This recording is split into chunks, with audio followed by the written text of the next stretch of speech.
वाला है। सृष्टि भी मेरे साथ जुड़ी हुई है। सृष्टि, आप, हम, वैभव लगातार यहाँ पर मौजूद है, हम सब टनल की तरफ देख रहे हैं और एक बहुत बड़ी उम्मीद है जो आज देश चाहता है, हर कोई सुनना चाहता है कि जल्द श्रमिक बाहर आ रहे हैं, हर कोई यही सुनना चाहता है। और आपको भी क्या लग रहा है सृष्टि, आप लगातार सुबह से यहाँ पर मौजूद थी, कि वो चैलेंज आज पूरा हो पाएगा, क्योंकि आपने एक्सपर्ट से भी बातचीत की?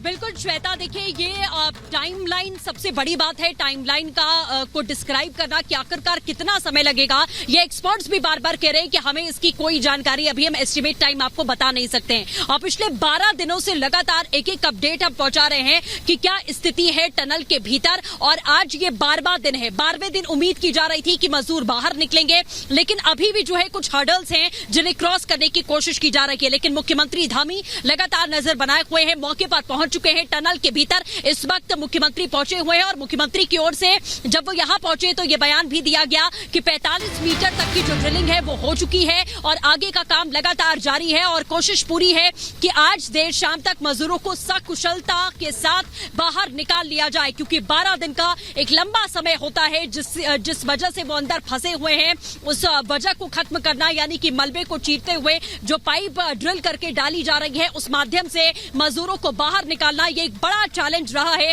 रेस्क्यू टीम के सामने, क्योंकि सबसे बड़ी चुनौती रही कि टनल को कोई नुकसान ना हो। टनल में दरारें आई थी जिसे ठीक किया गया, क्योंकि अगर कोई ऐसी दिक्कत होती तो टनल को अगर कोई नुकसान होता तो 41 मजदूरों की जिंदगियां वो जोखिम में पड़ सकती थी, जो कि पहले से ही जोखिम में है।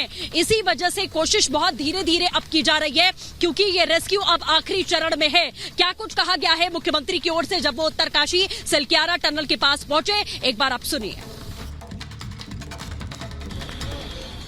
45 मीटर जो पाइप है ऑगर मशीन के उसके कारण से जा चुका है और रेस्क्यू अब अंतिम चरण में है। कुछ बाधाएं आ रही हैं, हम भगवान से प्रार्थना करते हैं कि जल्दी से जल्दी वो पूरा हो और जल्दी से जल्दी हमारे सभी श्रमिक भाई सकुशल बाहर आएं। यहाँ पर उनके बाहर निकलने के लिए सारे इंतजाम किए गए हैं।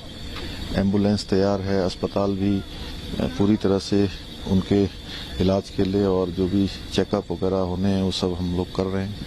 उनके परिजनों से भी लगातार हमारे प्रशासन के लोग, स्थानीय लोग, सभी लोग उनका मनोबल बढ़ा रहे हैं और हमारा प्रयास है और सारे विशेषज्ञ इसमें लगे हुए हैं, पूरे मनोयोग से काम कर रहे हैं, पूरी मेहनत से कर रहे हैं। रात दिन रेस्क्यू चल रहा है।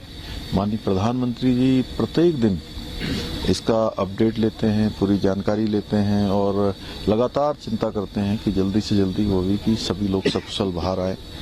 और आज भी माननीय प्रधानमंत्री जी ने अभी जानकारी ली है, उनको अवगत कराया है और हमारे यहाँ पर लगे हुए सारे विशेषज्ञ जो बाहर से भी आए हुए हैं उन सभी का भी, क्योंकि बड़ा इसमें योगदान है। निश्चित रूप से सभी का कठिन इस चुनौती को सभी लोग जो है अपना मानकर उस पर काम कर रहे हैं और हमें लगता है कि ईश्वर की कृपा से जल्दी ही जो है ये सक्सेस होगा। तो इस वक्त आप सुन रहे थे पुष्कर सिंह धामी को, उत्तराखंड के मुख्यमंत्री को, जो इस वक्त टनल के अंदर मौजूद है और इंतजार बस यही है कि जब वो बाहर निकल कर आते हैं तो क्या कहते हैं। लेकिन इस बीच आपको बताते हैं कि रेस्क्यू का ये काउंटडाउन क्या कहता है। आप ये समझिए जो 50 मीटर तक अंदर जाने का जो काम है वो पूरा किया जा चुका है, ये अपडेट हमें मिल रही है। मजदूरों के पास ये टीम लगभग पहुंच चुकी है। तो कुछ देर में माना यह जा रहा है कि बस कुछ ही देर का इंतजार है, जिसके बाद ये रेस्क्यू ऑपरेशन खत्म हो जाएगा, क्योंकि ये कहा जा रहा है कि जो रेस्क्यू ऑपरेशन है वो अपने अंतिम चरण में। सबसे महत्वपूर्ण है कि टनल के अंदर एक्सपर्ट्स की टीम मौजूद है, जिसमें कुछ विदेशी एक्सपर्ट्स भी मौजूद है जो अपनी वहां पर राय दे रहे हैं कि जो एंड मूवमेंट पे हर्डल्स आ रहे हैं उनको कैसे पूरा किया जाए। रेस्क्यू के बाद बहुत महत्वपूर्ण है हेल्थ चेकअप किया जाएगा इन सभी 41 श्रमिकों का कि क्या किसी तरीके की प्रॉब्लम्स आई है। अगर किसी को कोई किसी तरीके के हेल्थ इश्यूज आते हैं तो उन्हें तुरंत दूर किया जाए, जरूरत पड़े तो एयरलिफ्ट भी किया जाए। इसके लिए भी इंतजाम पूरे किया जा चुके हैं। सबसे जरूरी इमरजेंसी तैयारियों को पूरा कर लिया गया है। 41 एम्बुलेंस एक के बाद एक यहाँ पर लगातार तैनात है,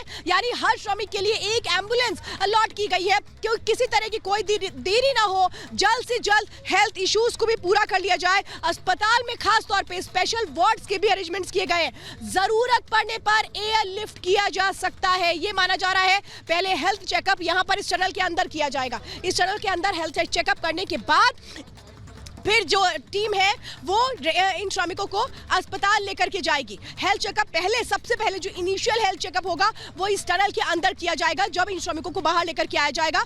फिर डॉक्टर्स की टीम यहाँ पे चेक करेगी और उसके बाद आगे की प्रक्रिया होगी। और इस वक्त एक और बड़ी जानकारी के लिए ग्राउंड से सीधे रुक करेंगे वैभव का। वैभव, ओवर टू यू।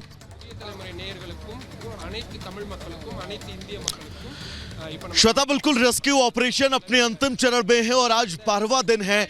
उम्मीद यही है कि आज का दिन देश भर के लिए एक नई उम्मीद की किरण लेकर आए। 1 मिनट की रिपोर्ट आपको दिखाते हैं।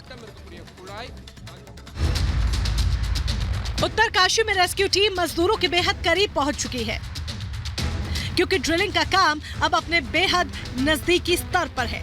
हालांकि इस दौरान ड्रिलिंग में कुछ दिक्कतें जरूर सामने आई, लेकिन एक्सपर्ट्स ने उन दिक्कतों को भी दूर कर लिया। मजदूरों को जल्द से जल्द बाहर निकालने के लिए पाइप में एनडीआरएफ के जवानों ने रिहर्सल भी की। 6 मीटर के लंबे पाइप डाले गए, जिससे मजदूरों को खाने की सप्लाई हो सके। हर हालात के लिए प्रशासन पूरी तरह से मुस्तैद और तैयार है। 41 एम्बुलेंस को तैनात कर दिया गया है। घटनास्थल पर डॉक्टर्स को भी अलर्ट कर दिया गया है। जरूरत पड़ने पर मजदूरों को एयरलिफ्ट किया जाएगा। इसके लिए हेलीकॉप्टर मौके पर मौजूद है। दरअसल 12 दिनों से श्रमिक इस टनल में फंसे हुए थे। युद्ध स्तर पर रेस्क्यू ऑपरेशन चलाया गया और अब बस चंद घंटों की दूरी और हमारे 41 भाई हमारे बीच होंगे। Bureau report, Republic Bharat.